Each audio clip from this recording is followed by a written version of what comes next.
Hi, I'm Ryan Szymanski, curator for Battleship New Jersey Museum and Memorial. We've been waiting for weeks for weather like this so we could do a talk on why the Navy selected Measure 22 at the end of World War II to repaint all of its ships. Today's video is brought to you by Established Titles, a Scottish company where the weather is always like this. In wartime, the US Navy paints its ships in a camouflage color, usually a series of dark grays and blues. However, that color varies based on the area of operations for the ships. So during World War II, we see well over 30 different camouflage schemes officially adopted by the US Navy. Some of these schemes were optimized for protecting ships against U-boats. Some of them were optimized for protecting ships against carrier aircraft or surface engagement. Some of them are for nighttime or daytime. Some of them are for the Atlantic or the North Pacific, or, it goes on and on. So different areas of operations had different camouflage schemes. By the end of the war, most of the fleet had been painted in Measure 22 with camouflage. That's where the hull from the lowest point of the deck down is dark blue like the ocean, and everything above a straight line drawn from that point up is painted a haze gray color like the horizon.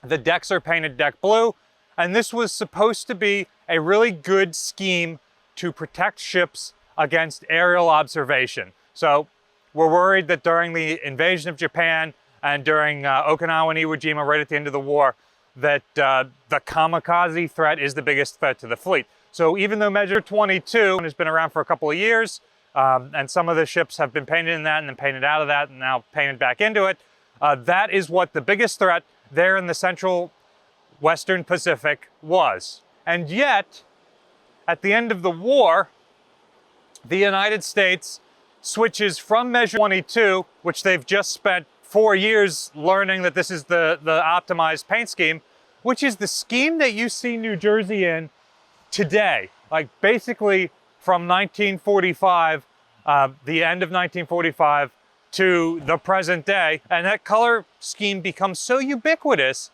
that the US Navy gets rid of all the measure schemes by the end of the 40s, and it just becomes overall haze gray, which is what that particular shade of gray is. But today should give you a good idea of why haze gray is an effective color scheme.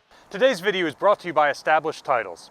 Established Titles uses the ancient Scottish tradition of making landowners a laird or lady, lord or lady, by simple merit of owning property in Scotland. So Established Titles allows you to buy as little as 1 square foot of property in Scotland to become a Scottish lord or lady. This is a prefix like Mr. or Mrs.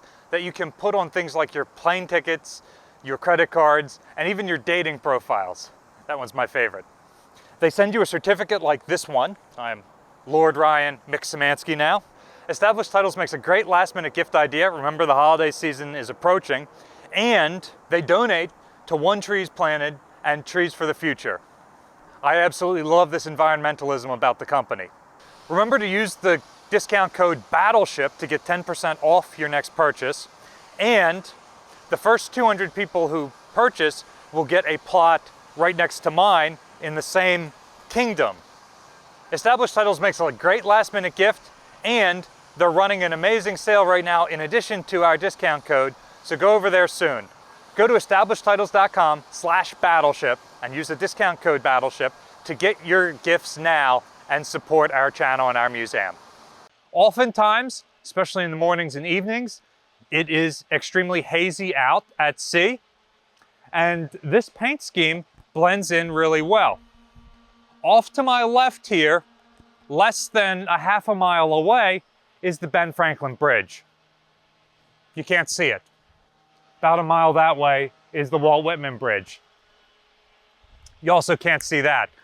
Living in Philadelphia, every morning I come across the Ben Franklin to come into Camden, and this morning you could not see that there was a frickin' 900-foot long battleship sitting a half a mile away from the bridge. you can get a taste of this from here. We debated going a little bit further out to shoot this video where you cannot see the ship, and then we figured, well, what's the point of doing it if you can't see the ship? So here you can sort of see the ship's outline there. So why at the end of World War II does the Navy basically do away with traditional camouflage and go to a single monochromatic paint scheme? Well, the short answer is radar. Electronic sensors like radars and sonars had become ubiquitous by the end of World War II. Even as late as 1944 and 1945, it was not ubiquitous amongst our enemies, especially on aircraft and some older surface ships.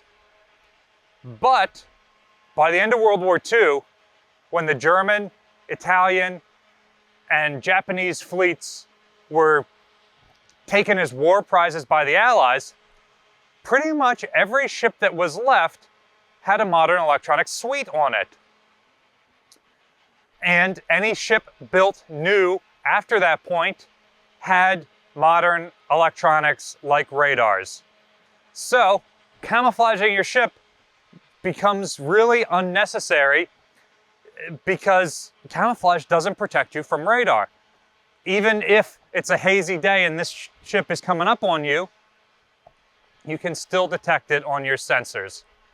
Now, as radar becomes more ubiquitous, however, and second, sensors are developed that can detect when radar detects you. And how would you get out?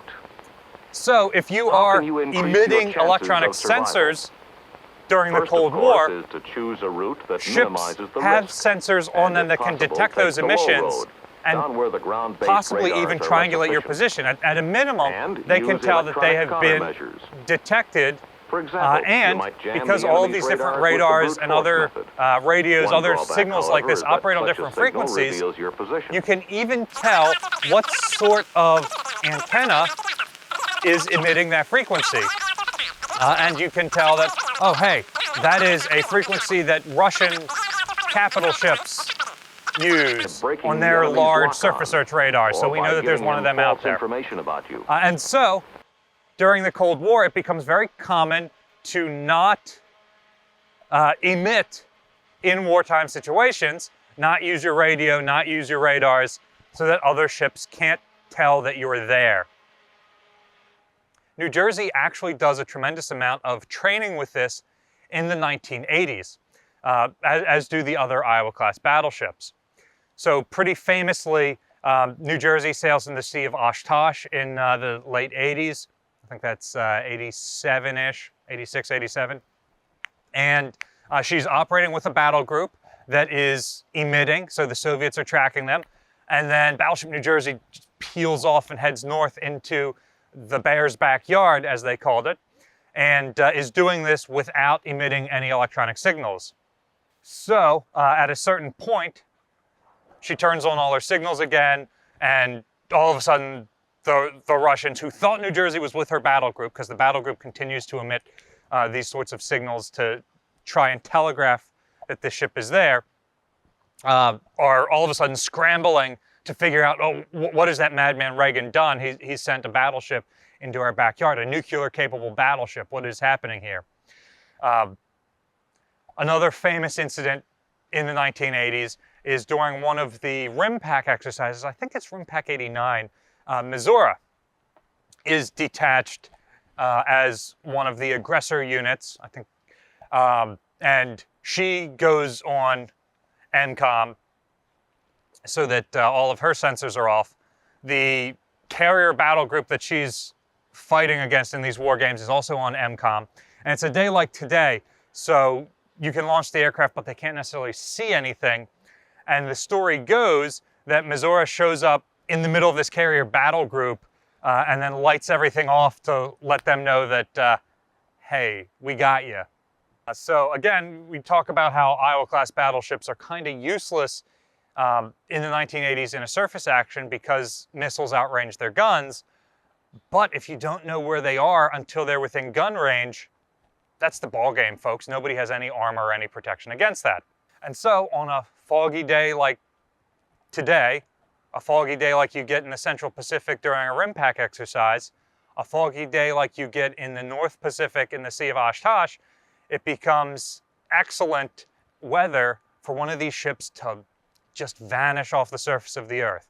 And while that is especially true of battleships, the Navy doesn't limit that tactic to just battleships.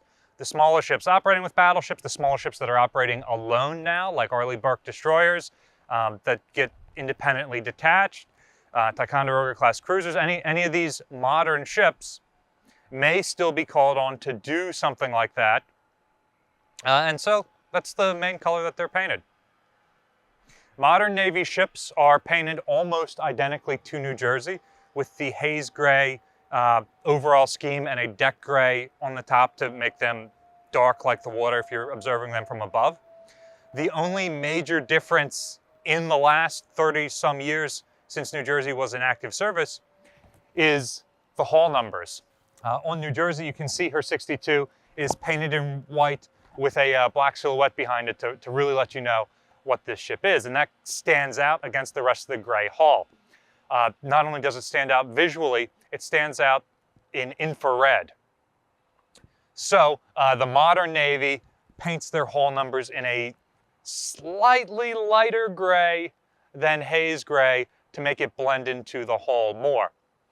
And in wartime, typically the hull numbers and everything are painted over or displayed really small so that the enemy doesn't know what ships are operating there or what ship they might have just sunk or any of that. But in peacetime, when you're training for war, you don't want situations where the hull number is giving you away or making it easy, because you're supposed to train how you fight.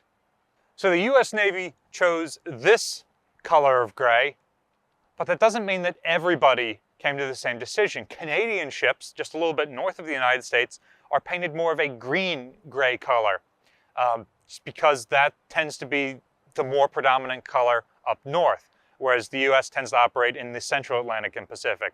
Russian ships are a significantly darker color of gray. And so you see a lot of variance among modern Navy ships, and some people can even look at ships and tell where in the world it's from based on what color of gray it's painted. Do you think that is a good, ideal, all-around color? Let us know in the comment sections down below. What color would you paint ships like this? Battleship New Jersey receives operating support from the New Jersey Department of State, also from a number of other businesses and private individuals like yourselves. We really appreciate your support. And we really appreciate the support of today's sponsor, Established Titles. Remember, they're running a sale right now. There's a link in the description below. You just use the keyword Battleship, and you can get a 10% discount on top of the other sales that they're running. It makes a great gift since we're coming up on the holiday season. You can also support us by liking, sharing, and subscribing so more people find out about the museum and our channel. Thanks for watching.